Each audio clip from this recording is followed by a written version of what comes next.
ఓం నమ శివాయ. Welcome to success మంత్ర. ఇప్పుడు తెలియచేసే అంశము, వివాహమైనటువంటి వాళ్ళు అంటే కొత్తగా కాపురం పెట్టినటువంటి వాళ్ళు ఎవరైనా సరే మరి వాళ్ళు హ్యాపీ లైఫ్ ఉండాలి, నిండు నూరేళ్లు జీవితము చక్కగా ఉండాలి, ఎలాంటి డిస్టర్బెన్సెస్ రాకుండా అండర్స్టాండింగ్గా వెళ్ళిపోతూ ఉండాలి, హ్యాపీ లైఫ్ ఉండాలి. ఎంత ఉన్నది ఎంత తిన్నావు అన్నది కాదు అక్కడ. ఎప్పుడైనా సరే మనశ్శాంతిగా ఉండాలి, అన్యోన్యంగా ఉండాలి, హ్యాపీ లైఫ్ ఉండాలి. అలా ఉండాలి అని అంటే ఆ అమ్మాయి తరపున పుట్టింటి వాళ్ళు, మరి ఆ అమ్మాయి తల్లిదండ్రులు తప్పనిసరిగా వివాహమైన కొత్తలో నాన్న కనీసం 5 శుక్రవారాలైనా సరే వాళ్ళ ఇంటికి అంటే అమ్మాయి వాళ్ళ ఇంటికి వెళ్ళటము, చూసి రావటము.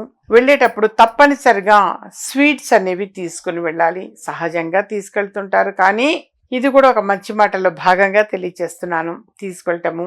అలాగే ఒక 5 శుక్రవారాల పాటు వరుసగా కుదిరితే ఒకవేళ కుదిరిందనంటే తీసుకుని వెళ్ళేటప్పుడు అంటే మీరు అమ్మాయి వంటికి వెళ్ళేటప్పుడు మంచి పట్టు వస్త్రాలు మీన్స్ అచ్చంగా అన్ని పట్టుబట్టలు అవనే కాదు, నూతన వస్త్రాలు తీసుకొని వెళ్ళడము చాలా మంచిది. ఆ అమ్మాయికి అల్లుడికి బట్టలు తీసుకొని వెళ్ళండి ఎప్పుడైనా ఒకసారి, ఒక శుక్రవారం నాడు. అలాగే స్వీట్స్ అనేది మాత్రం 5 శుక్రవారాలు ఇవ్వండి.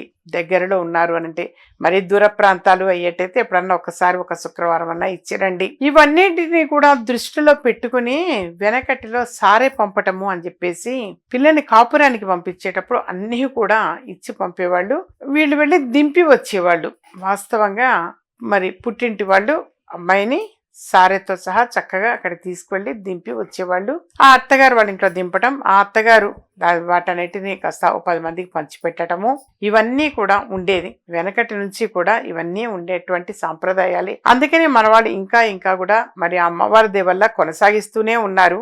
ఇది మాత్రం ఎప్పుడు ఎక్కడా కూడా ఆపకూడదు, చాలా తప్పు. ఎందుకంటే ఇది ఒక సాంప్రదాయబద్ధంగా వస్తున్నటువంటిది. సాంప్రదాయం అన్న దాంట్లో కూడా అంతరార్థం అనేది ఉంటుంది నాన్న. ఇప్పుడు మనం ఒక మంచి మాటల భాగంగా చెప్తాం, ఒక 5 శుక్రవారాల పాటు ఇచ్చిరండి అని అన్నాం. కానీ మొదటి నుంచి కూడా ఉన్నటువంటిది, కాపురానికి పంపేటప్పుడు అత్తగారింటికి పంపే ముందు సారీ అని చెప్పేసి ఇవన్నీ తీసుకొని అప్పచెప్పేవాళ్ళు. వాస్తవంగా వాళ్ళ అత్తగారికి అప్పచెప్పేవాళ్ళు. ఆ అత్తగారు అక్కడ కొన్ని గడపలకి అంటే కంపల్సరీ పంచి పెట్టొచ్చేవాళ్ళు, పద్ధతి కూడా. అలాగే వీళ్ళు అక్కడికి వెళ్ళడము, భోజనము చేయటము. మరి ఆ అమ్మాయిని కూడా అత్తగారింటికి పంపించేప్పుడు వీళ్ళ ఇంట్లో పుట్టింట్లో పెరుగన్నం తినిపించే పంపించేవాడు. వాస్తవంగా అప్పగింతలు అప్పుడు పద్ధతి ఒకటి, అప్పగింతలని కాకుండా కూడా పుట్టింటి నుంచి వెళ్ళేటప్పుడు కూడా తప్పనిసరిగా ఇలా పెరుగన్నం తినిపించటము, లేకపోతే అమ్మాయికి నచ్చినవి ఏమన్నా వండి పెట్టడము, కొన్ని స్వీట్స్ అమ్మాయి వాడి ఇంటికి తీసుకుని వెళ్ళడము. కాపురం పెట్టిన తర్వాత కూడా మధ్యలో మరి ఈ తల్లిదండ్రులు వెళ్ళి స్వీట్స్ అనేవి శుక్రవారాలు ఇచ్చేస్తూ ఉంటే మంచిది నాన్న. వాళ్ళు హ్యాపీ లైఫ్ తోటే ఉంటారు, చక్కగా చూసి వీళ్ళు సంతోషించి వస్తారు. అంతవరకే తల్లిదండ్రులు, కూతురు అల్లుడు వాళ్ళ ఇంట్లో హ్యాపీగా ఉన్నారు, అదే వీళ్ళకి సంతోషం, సగం బలం తల్లిదండ్రులకి. అలా ఏంటంటే 5 శుక్రవారాల పాటు తప్పనిసరిగా తీసుకుని వెళ్ళాలి. అది ఎందుకోసము అలా పెట్టారంటే హ్యాపీ లైఫ్ కోసము, సుఖశాంతులతో ఉండడానికి, మనశ్శాంతిగా ఉండడానికి, వివాహమైన అమ్మాయికి ఇవి ఇవ్వాలి అని చెప్పేసి పెట్టడంలో ఉన్నటువంటి అంతరార్థం అది. జీవితంలో వాస్తవంగా ఎలాంటి ఆటంకాలు ఎదురవ్వకుండా ఉంటాయి ఈ స్వీట్స్ అనేది పంచిపెట్టి రావటం వలన. స్వీట్స్ అనేది ఆడపిల్లకి 5 శుక్రవారాల పాటు ఇవ్వడం వలన అలా ఏంటంటే వాడు అన్యోన్యంగా ఉండాలి అని చెప్పేసి. కొత్తలో కొంతకాలం వాస్తవంగా ఆడపిల్ల తల్లిదండ్రులు కావచ్చు, అబ్బాయి తరపున వాడు కావచ్చు, వాడు విడిగా ఉండాల్సి వస్తే ఉద్యోగ రీత్యా కొంతకాలం దగ్గరుండి వాడు కాపురం పెట్టించటము అని అంటారు. వాళ్ళ మధ్య ఏదన్నా తెలుసో తెలియకో మిస్అండర్స్టాండింగ్స్ ఏమన్నా వస్తే పెద్దవాళ్ళు సెట్ చేసేవాళ్ళు. సెట్ చేసి వాళ్ళ మీదని చక్కగా కాపురం చేసుకోమని చెప్పి ఇద్దరికి చెప్పి వీళ్ళు వచ్చేవాళ్ళు. ఫాస్ట్ జనరేషన్లో ఇప్పుడు కొంచెం అలాంటివి జరగటం అనేది తగ్గిపోతున్నది, కానీ మళ్ళీ కొంతకాలానికి పూర్వవైభవం తప్పకుండా వస్తుంది.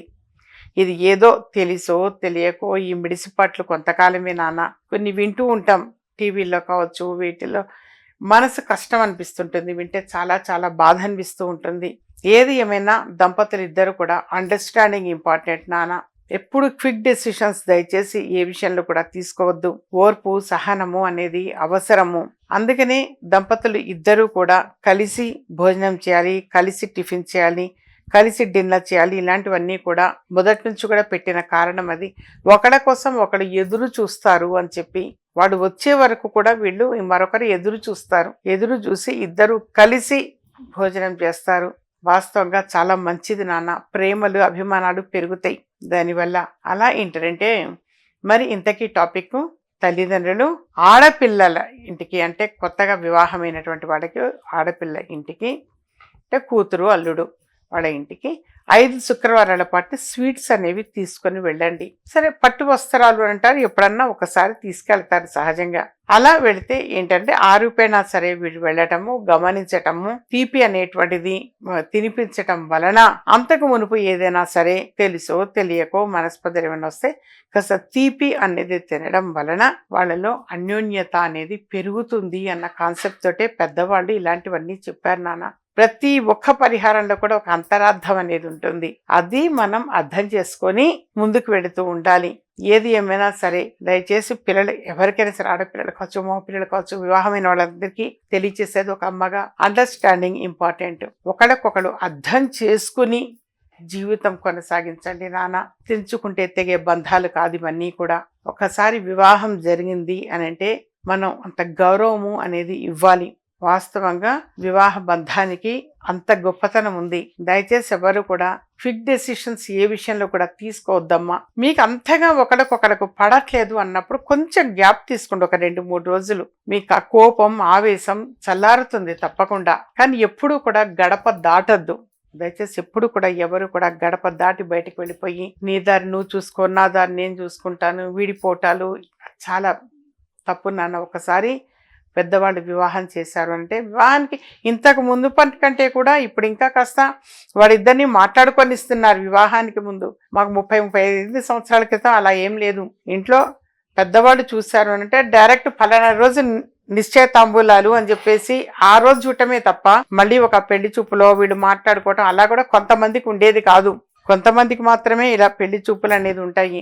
లేదా అనుకోకుండా డైరెక్ట్గా వాళ్ళని పిలవటము, చూడటము, కుదుర్చుకోవటం అంతే తప్పించి ఒపీనియన్ తోటి ఏముండదు. పెద్దవాళ్లే కుదిర్చేవాళ్ళు. అంటే పెద్దవాళ్ళు మన మనస్తత్వాలు తెలుసు కాబట్టి పెద్దవాళ్ళు మనకి మంచి సంబంధమే చూసి చేస్తారు. వెనకటిలో అలా చేసిన వాళ్ళందరూ కూడా వాస్తవంగా 30-35 ఏళ్ల క్రితం వివాహం జరిగినటువంటి వాళ్ళందరివి కూడా మ్యాక్సిమం అబౌవ్ 90% పీపుల్ బాగున్నారు, హ్యాపీ లైఫ్ ఉంది. ప్రైవసీ ఉండాలి కానీ ఓవర్ ప్రైవసీ తీసుకోకండి దయచేసి ఎవరు కూడా. అందరికీ కూడా ఒక కుటుంబము అనేది అవసరం నాన్న. ఇప్పుడు మీకు అందరికీ కూడా అమ్మమ్మ, తాతయ్య, బంధాలు, బంధుత్వాలు ఇవన్నీ ఎలా అయితే ఉన్నాయో రేపొద్దున మీరు మీ పిల్లలకు కూడా అవన్నీ కావాలి నాన్న. అమ్మమ్మలు, తాతయ్యలు వీళ్ళందరూ అవసరము. ఒక కుటుంబము అనేది ఉండాలమ్మా. కోపము, ఆవేశంలో క్విక్ డెసిషన్స్ దయచేసి ఎవరు కూడా తీసుకోవద్దు. పెద్దవాళ్ళని అప్రోచ్ అవ్వండి. నాది వాస్తవంగా ఫ్యామిలీ కౌన్సిలింగ్ అనేది కూడా ఉంది. ఎప్పుడైనా ముందుగా అపాయింట్మెంట్ తీసుకుని కలవండి నాన్న. ప్రతి సమస్యకి సొల్యూషన్ ఉంటుంది, పరిష్కారం లేని సమస్య ఉండదమ్మా. మళ్ళీ ఒక అమ్మగా చెప్పేది అందుకోసం. తొందరపాటు నిర్ణయాలు ఎవరు కూడా తీసుకోవద్దు. కాస్త ఆచితూచి ఆలోచించి తీసుకోవాలి నాన్న. సరే, ఎప్పుడైనా సరే వ్యక్తిగతంగా కలిస్తే మోర్ ఇన్ఫర్మేషన్ తెలుసుకోవచ్చు.